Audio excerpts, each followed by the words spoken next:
Welcome to World Insight, coming to you live from Beijing on CCTV News. I'm your host, Tian Wei.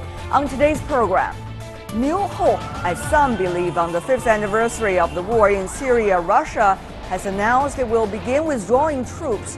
Is that a resolution on horizon? And economic reforms. We sit down with CPPCC members for discussions on the role and reform of China's state-owned enterprises and the rise of private sector.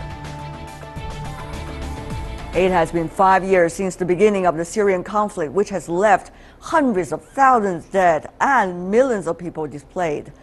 A new round of Syrian peace talks has officially begun in Geneva. The talks might be the best chance to end the war. Before this war, Syria was a middle-income Arab state of exceptional hospitality. But now, a climate of fear prevails.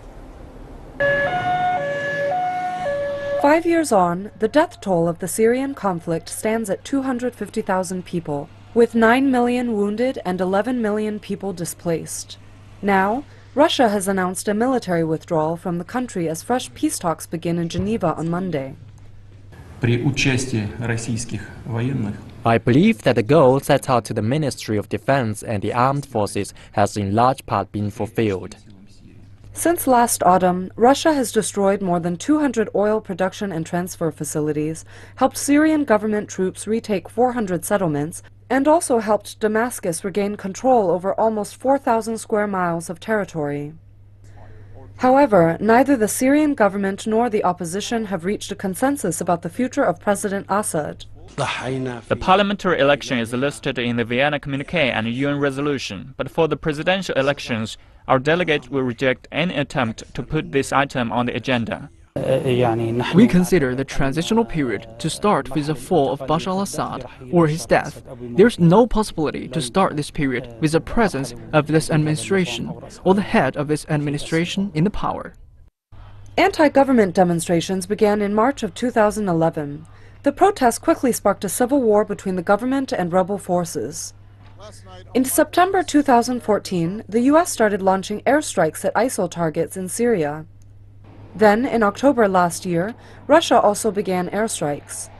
In early February this year, fighting around Aleppo city intensified and the main route for humanitarian aid was cut off.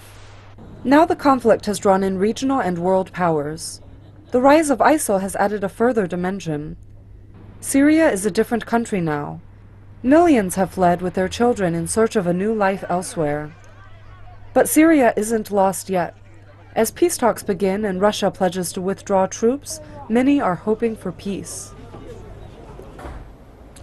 5 years since the Syrian civil war. We are joined here in the Beijing studio by Ms. He Wenping, Research Fellow from the Institute of West Asian and African Studies with the Chinese Academy of Social Sciences.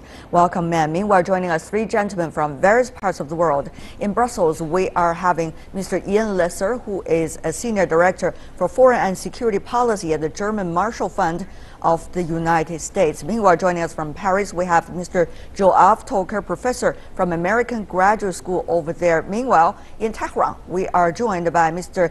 Gembar Nadari, who is a political analyst and columnist with the Kayhan International newspaper. Gentlemen, welcome to the three of you, and of course, Ms. He here in Beijing. May I ask for your input, Mr. Lesser, about the latest development coming from President Putin in Russia ordering the withdrawal of the Syrian planes from the military bases over there.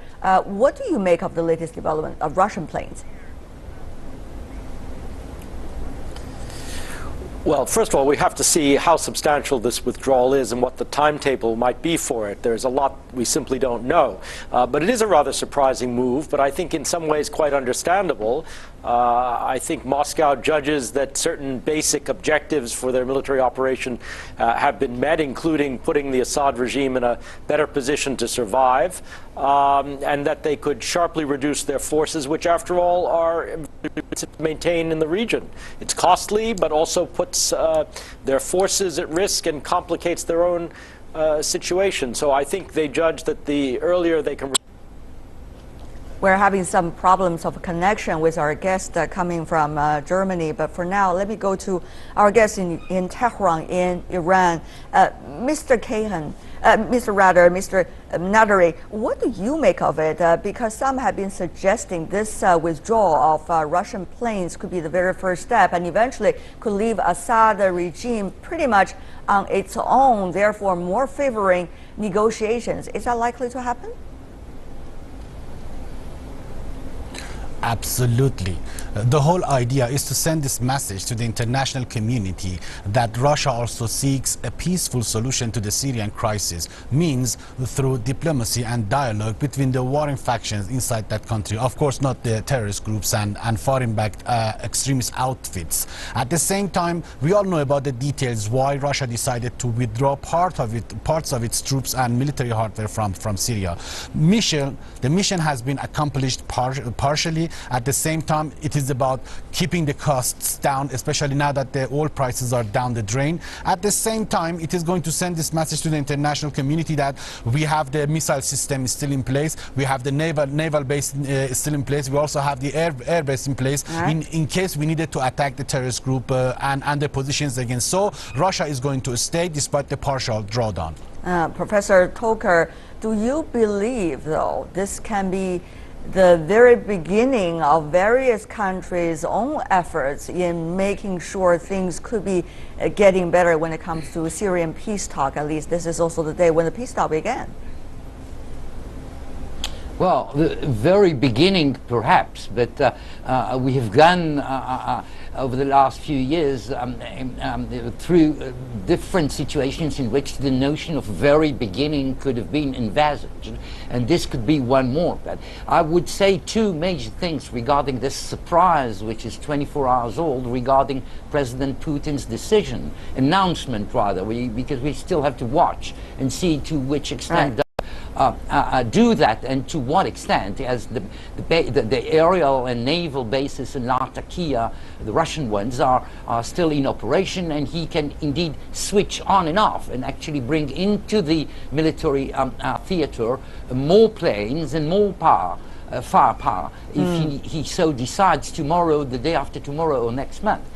But once Mr. Putin has engaged in this surprising move, he had objectively introduced into the diplomatic international relation theater, not necessarily into the military one, the element of dynamics, of surprise. And these, we know that as we study international affairs and history.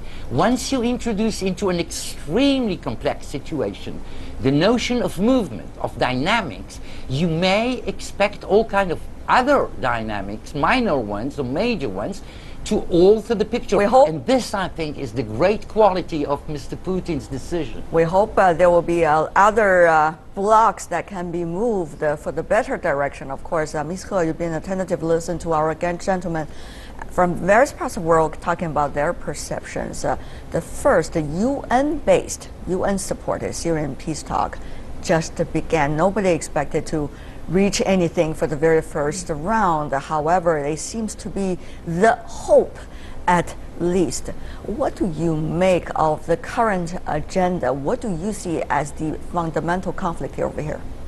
Actually, this resuming of this talk, I think, served as a basis for understanding why President Putin has made such a sudden announcement, because that's exactly the thing now that President Putin wants to push forward, because that has been spent a lot of energy by him to reach this ceasefire, 2-week ceasefire, and also to resume this talk. But this talk, as you said, is not easy. Actually, it has been so hard. All those substantial challenges has been there. Nothing has been resolved yet, even though U.S. Special Envoy has mentioned this is a quite substantial talk, because now the sequence of the issue now has a lot of dispute. For the government of Syria, they want to put the election first, but for the opposition of the Syria, they want to put the form of those transitional government first. So even the sequence now has a difference. This is only one of those differences different parts have. The reason we are talking about the war in Syria 5 years is not only because all the humanitarian tragedies happen within the country, but also its enormous amount of impact all over the world. Mr. Lesser, you know this better than I do, coming from originally the United States. Obama administration policy towards Syria has been pretty much criticized. Today, U.S. House of Representatives also ratcheted up its pressure by calling the atrocity over there in Syria by the IS as a genocide. Of course, this means even more on the shoulder of President Obama to act. But what do you think after President Putin already did his part, at least at the very beginning? What could be White House reactions or inactions? Well, I think Washington will understand what Putin has done. He acted, but he had, in the end, a rather cautious approach to how long he was willing to leave forces in place. Now, we'll have to see what he does. But I think the main point that we should take away for Washington and others is that this is not just a matter of crisis management. It's really the situation in Syria, but frankly, the breakdown of the entire regional order, stretching from the Levant to North Africa. We see this also in Libya. So I think the general problem of adjusting to this probably quite durable chaos is going to be with us, whether the ceasefire in Syria holds or not, whether the situation in Syria, whether Syria itself can be put back together or not. Mr. Lesser, I was reading some references before coming into our discussion. There has been American scholars comparing what's going on right now in the Middle East, particularly concerning Syria, to, let's just say, 17th century European countries when there were wars going on and states were too weak to even patrol and control their own territories, and also the various factors within their territories. Of course, whether that's a valuable comparison is one thing, but the thing is, what has been left over here since the war started is really mind-boggling. Mr. Lesser, do you think Washington and others could work out a plan, or we have to wait until the next president, whoever it is, come into the office? Well, surely the next administration, whatever the next administration is going to have an approach to these issues. They're going to be forced to have an approach to these issues. But I don't think that it's necessarily going to take the form of trying to impose a return to the previous order. I think simply the breakdown of state systems, the breakdown of relationships in the region has been so complete that it will be very, very difficult to put back together. I think your question really goes to the heart of the problem, which is that previously strong states have simply seen their power evaporate and in some cases have simply broken. I mean, one thinks of Yemen or Iraq or Syria or Libya. It's not just Syria. I think that trend is going to be very, very difficult to reverse and to put back together over the next years. The question of hedging rather than overturning what we now see. Mr. Nallery, there is a difference between you and all the other three panelists. That is, you are in the region. The others are looking at the region from the rest of the world. Of course, Iran is a very critical player in the region, and the sectarian violence and conflicts are even putting Iran in a much more obvious position. So what role do you think Iran could play after today? The peace talk began, the withdrawal of the Russian planes, and what would that mean from Iran's perspective for the region, the streamlining of all the forces and also the blocs, as Professor Toker mentioned earlier? Mr. Nallery. Well, that's an important question. With what I have seen today, the official reaction, although they welcome this kind of move, saying that this is going to help resolve the situation through diplomacy and dialogue, but at the same time I see a lot of disappointed hardliners in this country that they believe that Russia has left them in the middle of the way, and Russia could have done much more than this to stay in the game, to keep pounding the opposition forces positions and the terrorist groups positions within the Syrian territory. But obviously they are not happy to see suddenly this happening. But I can give give you my words that Russia did not do this without coordination with the Iranian and the Syrian governments. But at the end of the day, Russia also needs to protect its own interests. Russia is under immense pressure domestically and internationally. There are a lot of accusations against the Russian government that it seeks confrontation and war in the Middle East. It has made the situation worse, exacerbated the situation on the ground, and wiped out the possibility of dialogue between the warring factions. But I can give you my words that this is going to benefit everyone in the next couple of days when they sit down for talks and to find a peaceful solution to the crisis. But as I just mentioned, Russia wants to send a clear message to the international community that Moscow doesn't seek confrontation. Mr. Nadari, may I just follow up by asking even further about Iran's role, because you're not coming from Russia, you're from Iran, so maybe more specific about Iran. U.S.-Iran has, in a way, improved its relations. Meanwhile, Iran has been playing a much more critical role in the region. You also see some disparities between Washington and some of its traditional allies in the region, such as Saudi Arabia. So, what is likely to be the role of Iran in this regard as becoming ever more interesting? Very briefly from you before we move on to the other guests. Yeah, that's a good question. Iran, like Russia, is not going to do anything to take any action without coordination with Moscow and Syria, and of course Iraq and Lebanon's Hezbollah. At the same time, as you just mentioned, Iran has returned to the regional political spot with more power because of the nuclear deal. At the same time, Iran is not going to lose Syria or Iraq to its rivals like Saudi Arabia and the United States. So it is going to stay in the game, and it is going to play a positive role in the future of the Syrian politics. But like Russia, it is not going to leave Syria and Iraq, because why should it do it now when it is so powerful, when it has now normalized ties with the West? Okay, Mr. Lesser, very briefly, 30 seconds comments from you, and then we move on to the other guests.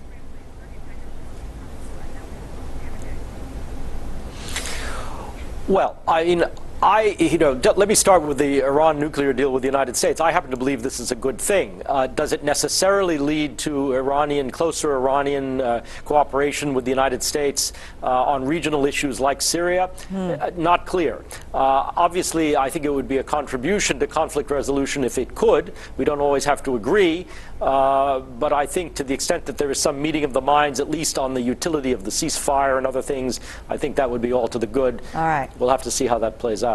Professor Toker, for Europe, Syrian crisis, at the very beginning was about human rights, about the Assad regime.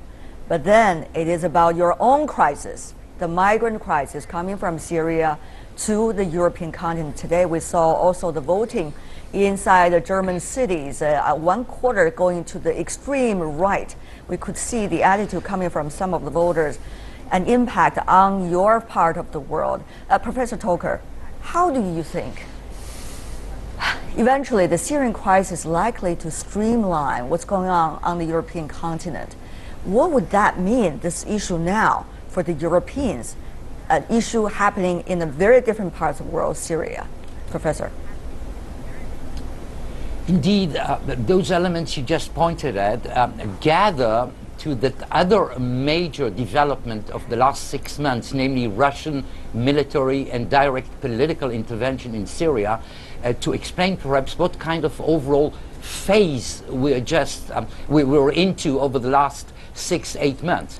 One thing is the Russian decision, and the other thing is the aggravation of the migration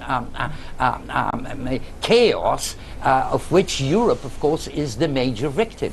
And this gives us perhaps a different type of perspective to look at the overall picture, which is so complicated. And we still haven't mentioned, some other regional powers such as Turkey, Saudi Arabia, eventually Israel, etc.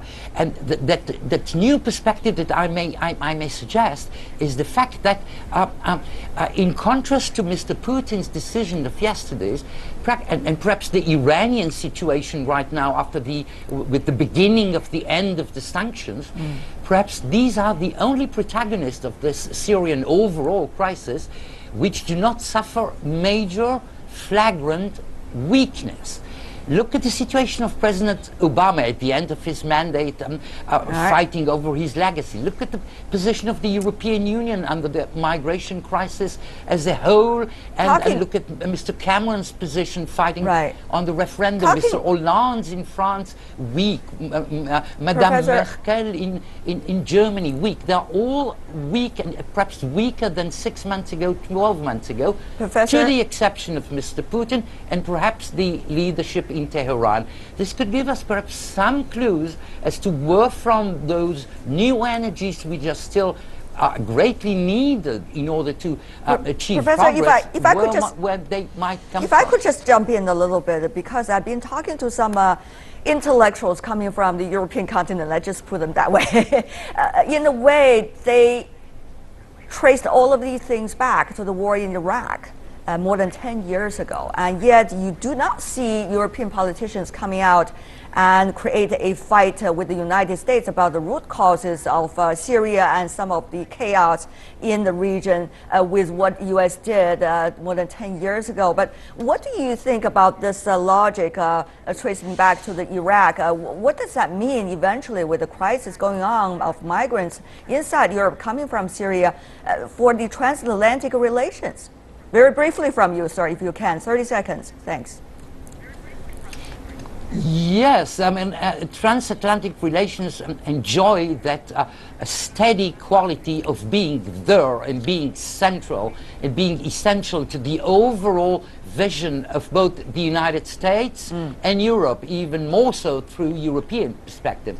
So one shouldn't be worried about those solidities. The problem is the level of efficiency of these transatlantic historical and practical alliance, which with so many weaker and objectively weak partners, cannot produce a large impact on world scene, and certainly not on a theater such as the Syrian Iraqi one, which is into that kind of chaotic situation. Ms. He, what about from the Syrians' perspective? I was reading some numbers before coming over here. Most of the Syrian children were born in crisis, and we see enormous of them are suffering every day in refugee camps around the world, especially in Europe. But they were being forgotten, they were being blamed for something that some have committed and yet others are all innocent about. So what do you make of this country, its future, from one with exceptional hospitality, a beautiful country, to what it is today? Yes, this is, I think, it's a humanitarian crisis, unprecedented. When we look about those pictures, we feel very, miserable feeling. So all about that, I think we have to trace back whole the past 5 years, what make these things happen. Of course, one is a lot of powers now get involved in, not only those regional powers, and also those big powers, global big powers. We call it the proxy war. So Russia is in, US is in, and different opposition parties, they're all fighting. So, and none of them can get an upper hand. That's the crucial things. If any of them can get an upper hand and destroy another party, and then maybe we won't see the civil war has been prolonged. But of course, it's much more complicated than this. There's also terrorism involved. Yes, that's another, I think it's bad results. That is IS now is coming out, emerge and becoming bigger and bigger, stronger and stronger. That's why I brought in this European, even their worry, like they went to European country to make a lot of terrorist attack in Paris and in other countries. So this becoming a global concern issue. So I think now we couldn't see any hope, at least so far. Of course, 5 years, a lot to talk about, and we hope there is at least some dim hope for the future with the start of the first round of UN-supported peace talk in Syria. Thank you so much, gentlemen and lady, for joining us and putting your insights and perspective on this issue. He Wenping, Ian Lesser, Joab Toker, and Gambar Nadari. Really appreciate it. Thank you so much. Stay with us here on World Insight. We got our final segment coming right up. Economic reforms. We sit down with 2 CPPCC members for discussions on the role and reform of China's state-owned enterprises and the rise of non-state sector. Welcome back. You're watching World Insight on CCTV News.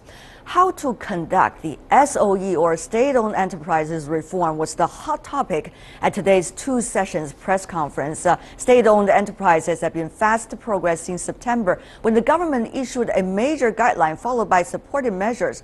12 firms have been regrouped into 6 larger ones, set the scene for more mergers and acquisitions. Let's take a look. In the ongoing two sessions, policymakers have signaled that the country will employ greater efforts this year to advance supply-side reforms. The focus has turned to stimulating business through tax cuts, entrepreneurship, and innovation, while phasing out excess capacity resulting from the previous stimulus. Dealing with SOEs will be a key part in these reforms because their sluggish performance affects the entire economy. An urgent priority is zombie companies and backward production capacity. Another issue is the high number of SOE employees. How to deal with the needs of these employees remains a challenge. In the next step of SOE reform, the changes will mainly be pushed forward through mergers and acquisitions instead of bankruptcies. In the pressure of China's GDP slowdown, further efforts will be put into improving SOE's influence and competitiveness in the market. SOE reforms first began 30 years ago. Last September, a series of milestone guidelines for further reforms were released. However, the lack of progress over previous decades has proved that this is not an easy task. Yes, indeed. The challenges facing SOE reforms are well known all over the world. The task is enormously important because not only does a major chunk of the country's economy need to embrace change, it will also ensure social stability as SOEs still employ a large percentage of the country's workforce, even though that shares have been declining. No one knows more about these challenges than Mr. Fu Chengyu, who is a CPPCC member and former chairman of Sinopec, one of the country's biggest SOEs. In an exclusive interview with him on the sidelines of this year's two sessions, he defended the SOEs against what he considered to be unfair criticism. But he also indicated the urgency for SOEs reform and transformation. As a veteran working for SOEs, what do you still think is the significance of state-owned enterprises now we look at the overall Chinese economy? You look back in the past 10, 20 years and today, it's a big differences. In the past, SOEs dominant almost 100% of the whole market. And, during the 80s, there's no private sector. But gradually, private sector grown up gradually, and up to today, they have, relatively speaking, a significant role played already. But SOE in the manufacturing sector still playing a dominant role in every industries. But at the same time, there are different complaints about SOE. Mm-hmm. For example, too much subsidies for SOE from the government, whether central or local. Mm-hmm. Secondly, there has been huge monopoly of SOE in certain industries. For example, in the natural resources where you used to work for. What do you make all of these challenges related to SOE? Because I don't know what the definition of monopoly, when you're using the definition of Western textbook and to explain what we are doing is not correct. This is because of history. When any of the SOE grown up in the early age, there's no private sector. When there's no private sector, you have to do it, right? So when you're grown up, they gradually grown up. So size, capacity, a lot bigger than them, except for the foreign investors. How many Chinese private business can buy a big company like this? So this is a history issue, and with the growing forward, I think we need to have a same market condition. According to the 18th Party Congress, the general principle about China's economy is to let market play a decisive role in allocating resources. This seems to go contradictory to what they consider as dominance of the SOE in the Chinese economy. It's not conflict because, those are companies, even though you call it SOEs. But it's a real company because the board of the company making the decisions as to how you are going to invest, what kind of policies you have, none of the government officials sitting in your board, none of your decision need to approval for the government. So this is not conflict with the market play a decisive role, like either Apple. They are almost dominating in this market. However, they're still using the market way, not because your size or your marketing you have larger shares, but because how you are going to play with the rules or market rules. Very interesting. Now we are talking about supply side structural reform. That's a terminology being used very frequently these days. What would that mean for SOEs, especially those traditional manufacturing or natural resources? Majority of the traditional manufacturing area is technology is lower, level is lower, and the efficiency is lower, especially they are not meeting our future demand of grain growth. This is not just products that the traditional industry produces not meeting the new requirement, that also is not grain. So energy efficiency, this is a very, very important to the traditional industry, and emission of the pollutants is another thing, and third one is the CO2 emission. You know, China has committed carbon. That's right, carbon emission. The key area is energy efficiency. Once you get more energy efficiency, less emissions, pollutants, and CO2. So how we can do it? Technology. Actually, China has a lot of good technology existing already. Clean coal technology, and also, you know, water treatment and the nitrogen dioxide, all those things. We have a very good technology in the private sector. They have provided very good already, but in the early years, they were either from Europe or from US, but now it's in China. So this will create a big new industry. And technology, when you using this, you upgrade your technology and you upgrade your competitiveness. So this actually, on the one hand, we cut or de-capacity, second, upgrade our technology. Will technological cooperation between the state and the non-state sector in China be a future way out? That is a very interesting suggestion from Fu Chengyu, CPPCC member and former chairman of Sinopec, one of China's biggest SOEs. So what exactly is the relationship between China's state-owned enterprises and the country's non-state sector? You can bet that question has been debated for quite some time. Chinese President Xi Jinping also expressed his views on this subject at the very beginning of this year's 2 sessions. More equal footing for the private sector. The government's aim to encourage the private sector was highlighted when President Xi Jinping joined a panel discussion with political advisors from the China Democratic National Construction Association and the All China Federation of Industry and Commerce during the 4th session of the 12th Chinese People's Political Consultative Conference. He vowed to unswervingly encourage, support, and guide the country's private sector and create a favorable environment for such companies. During the meeting, Xi also offered a new definition for government-business relations with a focus on sincerity and honesty. He said that government officials must participate in magnanimous exchanges with private enterprises to help them solve practical problems. And government officials must maintain ethical standards to stamp out greed for money. Additionally, private entrepreneurs should tell the truth, offer their counsel, and run businesses with law-abiding principles. These two qualities of sincerity and honesty will ideally promote political progress and the purification of a market economy. Those were Chinese President Xi Jinping's remarks regarding the private sector in China. Once they were reported by the press, they received a lot of attention. Various interpretations, in fact, have already emerged since then as to what these words might indicate about the future direction of the relations between China's non-state sector and the government, and that between the non-state sector and the SOEs.